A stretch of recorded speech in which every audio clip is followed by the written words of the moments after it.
स्वागत है दोस्तों आपका आज के इस वीडियो में। अगर आप किसी भी प्रकार की शिक्षक भर्ती परीक्षा की तैयारी कर रहे हैं तो वीडियो आपके लिए बेहद महत्वपूर्ण है। आज हम 30 प्रश्नों के बारे में चर्चा करेंगे जो समावेशी शिक्षा से जुड़े हैं। दोस्तों समावेशी शिक्षा से जुड़े पहला प्रश्न के बारे में चर्चा करते हैं। समावेशी शिक्षा का तात्पर्य सबको रिक्त स्थान से है। तो दोस्तों समावेशी शिक्षा का मुख्य उद्देश्य यही है कि विभिन्न प्रकार की जो पृष्ठभूमि से बैकग्राउंड से बच्चे आते हैं उनको एक ही कक्षा में समान रूप से शिक्षा प्रदान करना, उन्हें समाविष्ट करने से है। तो दोस्तों समावेशी शिक्षा का तात्पर्य सबको समाविष्ट करने से है। दूसरा प्रश्न, रिक्त स्थान के अंतर्गत सभी विशेष शैक्षिक आवश्यकता वाले विद्यार्थियों को विद्यालय में प्रवेश को रोकने की कोई प्रक्रिया नहीं होनी चाहिए। दोस्तों किसके अंतर्गत? समावेशी शिक्षा के अंतर्गत। दोस्तों समावेशी शिक्षा कहती है कि सभी को साथ शिक्षा प्रदान की जाए। तो समावेशी शिक्षा के अंतर्गत सभी विभिन्न प्रकार की शैक्षिक पृष्ठभूमि से आने वाले बालकों को, विशेष आवश्यकता वाले बालकों को, विद्यार्थियों को विद्यालय में प्रवेश रोकने की कोई प्रक्रिया नहीं होना चाहिए। बढ़ते हैं अपन नेक्स्ट क्वेश्चन की ओर। समावेशन का अर्थ होता है। तो दोस्तों समावेशन का अर्थ क्या होता है? विशेष आवश्यकता वाले बालक जिसे कहा जाता है, जरूरतमंद बच्चों की शिक्षा का प्रबंध सामान्य बच्चों के साथ होना समावेशी शिक्षा कहलाता है। क्वेश्चन नंबर 4, निम्नलिखित में से कौन समावेशी शिक्षा का उद्देश्य है? तो दोस्तों समावेशी शिक्षा का उद्देश्य क्या है? समर्थ बालकों को सामाजिक सांस्कृतिक रूप से जोड़ना, विकास की मुख्य धारा में लाना। दूसरा, बालकों में जागरूकता एवं उत्सुकता का विकास करना, बालकों में आत्मनिर्भरता लाना समावेशी शिक्षा का मुख्य उद्देश्य है दोस्तों। तो इसका करेक्ट आंसर होगा उपरोक्त सभी, क्योंकि तीनों ही जो ऑप्शन है वो समावेशी शिक्षा से जुड़े हुए हैं।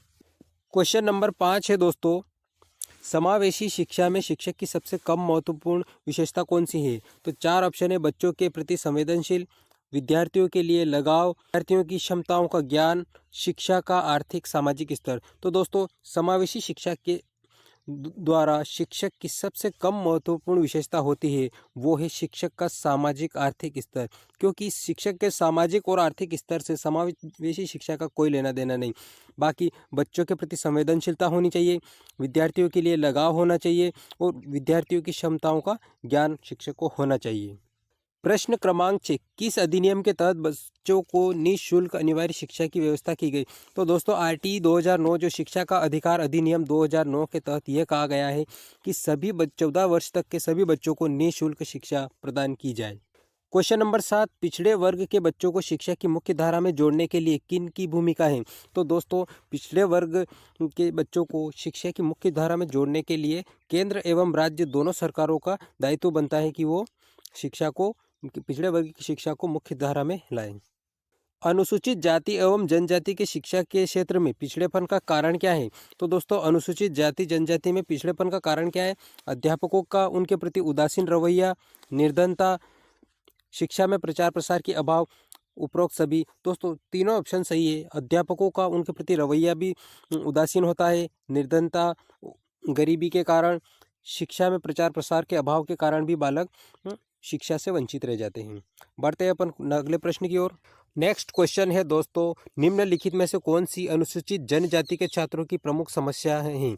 तो SC/ST वालों की समस्या क्या है कि अधिकतर परिवारों की निर्धनता, गरीबी, विद्यालय में सामान्य वर्ग के छात्रों द्वारा क्या होता, पर्याप्त सम्मान नहीं दिया जाता है, इनके समझ में शिक्षा के पर्याप्त प्रचार प्रसार नहीं होता है। तो दोस्तों तीनों ही समस्या इनके लिए महत्वपूर्ण है। नेक्स्ट क्वेश्चन दोस्तों, क्वेश्चन नंबर 10, अनुसूचित जातियों जनजातियों की शिक्षा की मुख्य धारा में लाने के लिए केंद्र सरकार को कदम उठाना चाहिए। किस प्रकार के कदम उठाना चाहिए दोस्तों? तो उनके लिए छात्रावास की व्यवस्था करना चाहिए, व्यापक स्तर पर आदिवासी के क्षेत्रों में आवासीय विद्यालय खोले जाने चाहिए, पाठ्यक्रम में आदिवासियों की सांस्कृतिक पृष्ठभूमि और सामाजिक सांस्कृतिक पहचान को सम्मिलित किया जाना चाहिए। इसके द्वारा दोस्तों अधिक से अधिक अनुसूचित जनजाति और जातियों के बच्चों को स्कूल तक जोड़ा जाएगा।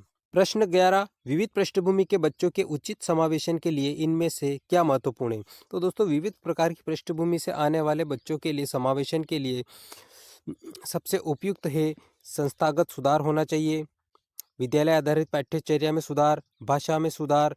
करेक्ट आंसर होगा डी, सभी प्रकार की सुविधा उपलब्ध करना, संस्थागत, विद्यालय आधारित पाठ्यचर्या में सुधार और भाषाई सुधार होना चाहिए। क्वेश्चन नंबर 12, शिक्षा को सामाजिक परिवर्तन व समतावादी सामाजिक व्यवस्था के माध्यम से के रूप में कार्य करना चाहिए। किस प्रकार, ये 3 ऑप्शन खाली दिए गए हैं दोस्तों, रिक्त स्थान, इनमें फिल करना है। सामाजिक शिक्षा को सामाजिक और परिवर्तनशील व समतावादी सामाजिक व व्यवस्था के माध्यम के रूप में कार्य करना चाहिए। प्रश्न नंबर 13, पृथक पृथक समजाति समूह के व्यक्तियों के प्रति बच्चों की अभिवृत्ति साधारणतः आधारित होती है। तो समजाति, विभिन्न प्रकार की समजाति समूह के व्यक्तियों के प्रति बच्चों की अभिवृत्ति साधारणतः किस प्रकार की होती है? उनके अभिभावक की चित्त प्रवृत्ति पर। किस प्रकार की? उनके अभिभावक की चित्त प्रवृत्ति पर। प्रश्न क्रमांक 14, एक शिक्षक को अपने विद्यालय में किसे अधिक महत्व देना चाहिए? तो दोस्तों, समावेशी शिक्षा कहती है कि सभी को समान महत्व दिया जाना चाहिए। तो एक शिक्षक को अपने विद्यालय में सभी को समान महत्व देना चाहिए। शिक्षकों को बच्चों में किस गुण का विकास करना चाहिए? तो दोस्तों, शिक्षकों को बच्चों में रचनात्मक एवं समीक्षात्मक गुणों का विकास करना चाहिए। प्रश्न क्रमांक 16 की बात करते हैं दोस्तों, पाठ्यचर्या का उद्देश्य होना चाहिए। तो पाठ्यचर्या का दोस्तों मुख्य उद्देश्य क्या होना चाहिए? भारतीय समाज एवं संस्कृति पर आधारित होना चाहिए। किस प्रकार की होना चाहिए? भारतीय समाज एवं संस्कृति पर आधारित पाठ्यचर्या का मुख्य उद्देश्य होना चाहिए और ये बालक के सर्वांगीण विकास से जुड़े हुए होना चाहिए।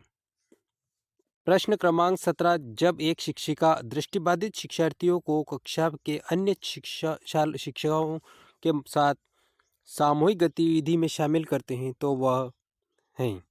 तो दोस्तों, जब कोई शिक्षिका दृष्टिबाधित शिक्षार्थियों को कक्षा के अन्य शिक्षकों के साथ सामूहिक गतिविधियों में शामिल करते हैं तो वो समावेशी शिक्षा की भावना के अनुसार कार्य कर रही है। किस प्रकार की भावना के अनुसार? समावेशी शिक्षा के अनुसार।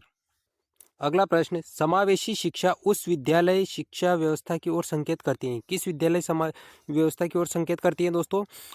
जो उसकी शारीरिक, बौद्धिक, सामाजिक, भाषिक एवं अन्य विभिन्न योग्यताओं स्थितियों को ध्यान में रखे बगैर सभी बच्चों को सम्मिलित करती है, समावेशी शिक्षा कहलाती है। समावेशी शिक्षा में क्या होता है दोस्तों? किसी भी प्रकार की पृष्ठभूमि के बालक हो, उनके शारीरिक, बौद्धिक, सामाजिक, भाषिक और विभिन्न प्रकार की योग्यताओं को ध्यान में रखे बगैर सभी को समान रूप से शिक्षा प्रदान करती है, समावेशी शिक्षा कहलाती है। एकल अभिभावक वाले बच्चों को पढ़ाते समय शिक्षक को इस तथ्य को अनदेखा करना चाहिए, ऐसे बच्चों के साथ अन्य बच्चों को समान व्यवहार करना चाहिए। तो एकल अभिभावक वाले बच्चों को पढ़ाते समय शिक्षक को अनदेखा करना चाहिए और ऐसे बच्चों को सभी बच्चों के साथ समान प्रकार से शिक्षा देना चाहिए, समान व्यवहार किया जाना चाहिए। अगला प्रश्न दोस्तों, सांस्कृतिक तथा भाषिक रूप से विविध पूर्ण कक्षा में यह निश्चित करने से पहले कि शिक्षार्थी विशिष्ट शिक्षा वर्ग से आते हैं या नहीं, एक शिक्षक को करना चाहिए। तो क्या करना चाहिए? अक्षमता स्थापित करने से पहले शिक्षार्थी को मातृभाषा का मूल्यांकन करना चाहिए। किसका मूल्यांकन करना चाहिए? मातृभाषा का मूल्यांकन करना चाहिए। एक समावेशी विद्यालय प्रश्नों पर मनन करता है। किस प्रकार के प्रश्नों पर मनन करता है दोस्त? क्या हम जो विश्वास करते हैं कि सभी विद्यार्थी सीख सकते हैं, बिल्कुल इस पर मनन करता है। और क्या हम अधिगम योग्य परिवेश की योजना बनाने और उसमें प्रदान करने के लिए समूह में कार्य करते हैं? क्या हम शिक्षार्थियों की विविध आवश्यकताओं को पूरा करने के लिए युक्ति अपनाते हैं? तो दोस्तों, इन तीनों ऑप्शन को एक समावेशी विद्यालय प्रश्नों पर मनन करता है। एक समावेशी कक्षा वह है जहाँ पर प्रत्येक अभिभावक अधिगमकर्ता के लिए विविध पूर्ण सार्थक अधिगमनात्मक अनुभव हेतु परिवेश का निर्माण करना। नेक्स्ट क्वेश्चन, एक अध्यापिका समाज के वंचित वर्ग से आए बच्चों की आवश्यकताओं के प्रति प्रतिभाशाली तरीके से प्रतिक्रिया रिक्त स्थान द्वारा कर सकती है। तो दोस्तों, एक अध्यापिका जो समाज के वंचित वर्ग से आने वाले बच्चों की आवश्यकताओं के प्रति प्रतिभाशाली तरीके से प्रतिक्रिया विद्यालय व्यवस्था एवं स्वयं के गुण तौर तरीकों के बारे में विचार करना और उनके साथ पक्षपात एवं रूढ़िबद्धताएं झलकती हैं। एक बहुसांस्कृतिक कक्षा कक्ष में एक अध्यापिका सुनिश्चित करेगी कि आकलन में सम्मिलित हो। तो अध्यापिका क्या सुनिश्चित करेगी? आकलन में क्या होना चाहिए? तो दोस्तों, आकलन में विद्यार्थियों की सामाजिक सांस्कृतिक पृष्ठभूमि का सम्मिलित होना आवश्यक है। नेक्स्ट क्वेश्चन दोस्तों, समावेशी शिक्षा के पीछे मूल आधार क्या है? तो दोस्तों, समावेशी शिक्षा के पीछे मूल आधार समाज में विभिन्नता है और विद्यालय को इन विभिन्नताओं के प्रति संवेदनशील होना चाहिए। समावेशी शिक्षा होने की आवश्यकता है। प्रश्न क्रमांक 26, एक समावेशी कक्षा में किसी शिक्षिका की सबसे महत्वपूर्ण भूमिका है? तो समावेशी कक्षा में शिक्षिका की सबसे महत्वपूर्ण भूमिका क्या होती है? दोस्तों, शिक्षिका को यह सुनिश्चित करना कि प्रत्येक बच्चे की संभावना को प्राप्त करने के पर्याप्त अवसर मिले। ठीक है, तो इसका आंसर रहेगा सुनिश्चित करना कि प्रत्येक बच्चे की संभावना को प्राप्त करने का अवसर मिले। बढ़ते हैं दोस्तों प्रश्न क्रमांक 27 पर। एक शिक्षिका अपनी कक्षा में विविधता को संबोधित कर सकती हैं। किस प्रकार से संबोधित कर सकती हैं? विविधताओं को स्वीकार करके और उसे महत्व देकर, बच्चों की सामाजिक सांस्कृतिक पृष्ठभूमि शिक्षा शास्त्रियों संसाधन के रूप में प्रयोग करके, विभिन्न अधिगम शैलियों को समायोजित करके वो विविधता को संबोधित कर सकती है। किस प्रकार के? उनके विभिन्नताओं को महत्व देना, सामाजिक सांस्कृतिक पृष्ठभूमि और शिक्षा शास्त्रीय संसाधन के रूप में प्रयोग करके और विभिन्न अधिगम शैलियों को समायोजित करके वो विविधता को संबोधित कर सकती है। नेक्स्ट क्वेश्चन दोस्तों, एक शिक्षक समाज के वंचित वर्ग के बच्चों की आवश्यकताओं को प्रभावपूर्ण तरीके से पूरा कर सकता है। किस प्रकार से कर सकता है? तो दोस्तों, कक्ष में प्रत्येक बच्चे की आवश्यकता अनुसार अपना शिक्षण कौशल अपनाकर। बहुत इंपॉर्टेंट प्रश्न है दोस्तों। एक शिक्षक समाज के वंचित वर्ग के बच्चों को आवश्यकताओं को प्रभावपूर्ण तरीके से कैसे पूरा कर सकता है? तो वो अपना अच्छा शिक्षण कौशल अपनाकर कक्ष के प्रत्येक बच्चे की आवश्यकताओं को पूरा कर सकता है। अगला प्रश्न 29वां, समान आयु के बच्चों में भी आकृति, योग्यता, स्वभाव, रुचि, प्रवृत्ति और अन्य बातों में बहुत अंतर होता है।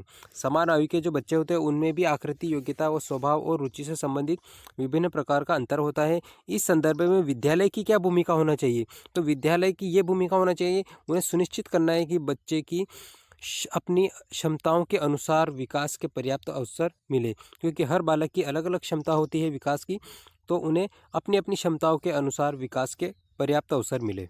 अगला प्रश्न दोस्तों, वीडियो का लास्ट प्रश्न, विविध शिक्षार्थी वाली एक समावेशी कक्षा में सहयोगी अधिगम और समवयस्कों से सीखना। तो दोस्तों, सक्रिय रूप से प्रोत्साहित किया जाना चाहिए जिससे वयस्कों की स्वकार्यता बढ़े। दोस्तों, वीडियो को पूरा देखने के लिए बहुत बहुत धन्यवाद। चैनल पे नए हैं तो चैनल को सब्सक्राइब कर लीजिए, वीडियो को लाइक कीजिए, कमेंट कीजिए और अपने दोस्तों में ज़्यादा से ज़्यादा वीडियो को शेयर कीजिए। जो भी भाई बहन शिक्षक भर्ती परीक्षा की तैयारी कर रहा है, वीडियो उसके लिए बेहद महत्वपूर्ण है। तो मिलेंगे अगले वीडियो में, तब तक के लिए आपको बहुत बहुत धन्यवाद।